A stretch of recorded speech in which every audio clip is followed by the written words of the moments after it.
In today's Rebound Detroit, the struggle to make ends meet. Emails have been pouring into the newsroom from people who are desperately waiting for their unemployment benefits to arrive. So Amira David has been working to get those applicants some relief. Amira, how is it going? Because I know so many people need help right now. Yeah, Carolyn, as you know, it's a struggle. The average amount of time it takes for a claim to get approved and dispersed is about 3 weeks.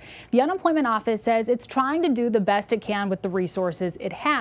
But despite its best efforts, we've heard stories of those who have been waiting 6 or 7 weeks, some even more, and they can't afford to wait any longer. I'm really freaking out and panicking, as to what am I going to do? We first introduced you to Veronica Davis last week, speaking to our Heather Catallo about her challenge to make ends meet. I keep them in a little jar, and my husband and I are like, okay, so we're down to just, 4 quarters. This is what she says her family has left in savings. Worried while waiting for unemployment benefits she applied for back on March 30th, immediately after being laid off as a clerical worker at Imlay City Ford. So we're like, well, in case I need gas to go any place, that's what we'll use it for. They think we probably have enough food to last us maybe, if we're lucky, till next Wednesday. Veronica has been held up by a non-monetary issue. Meantime, Norman Comer, a retail worker in Ann Arbor, has been waiting 6 weeks for benefits. He is certified week after week, but to date, zero. Haven't received a penny. And over in Southfield is Linda Holliday, a senior waiting 7 weeks for benefits, writing to us that she's been contacting the state to no avail, asking, what can I do? Strapped for cash to pay the bills, we took their pleas to the state. And soon after we stepped in, the UIA stepped up, bringing relief to Linda and Norman. So that will be coming to your checking account, probably 2 to 3 business days. And Veronica too. And I can't explain it. It's an indescribable feeling. It really is. And just how grateful I am, me and my husband, and we're just so grateful. So I gave him a big hug and we both had tears in our eyes. To those frustrated with the UIA, employment attorney Deborah Gordon says, they are flooded. I know they've added people other than just being persistent.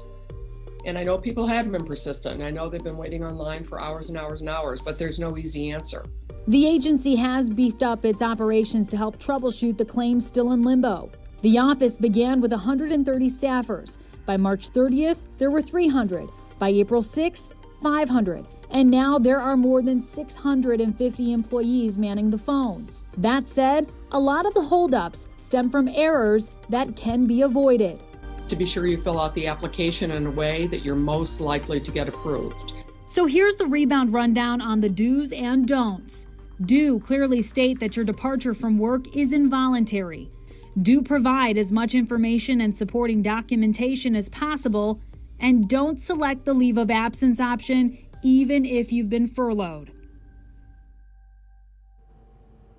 And we know so many of you are still waiting to get your unemployment. And experts say you should remain persistent. Don't give up on trying to get through. And if you believe you've been wrongfully denied, make sure to file a protest immediately. Carolyn? Wow, those tips will mean a lot to a lot of people listening to you, Amira. Now, it sounds like the unemployment office has added a lot of manpower, more than 600 people, but many people are still having a tough time getting through. Did the agency offer an explanation for that?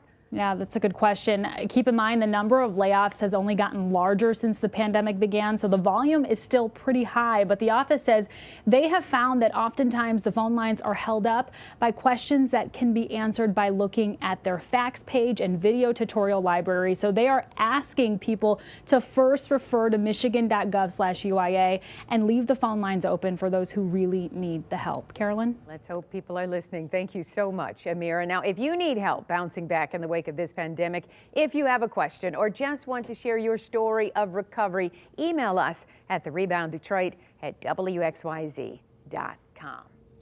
And the Rebound Detroit is, of course, our commitment to stories that will help you navigate these uncertain times. You can find us on Facebook or email us again at rebounddetroit@wxyz.com.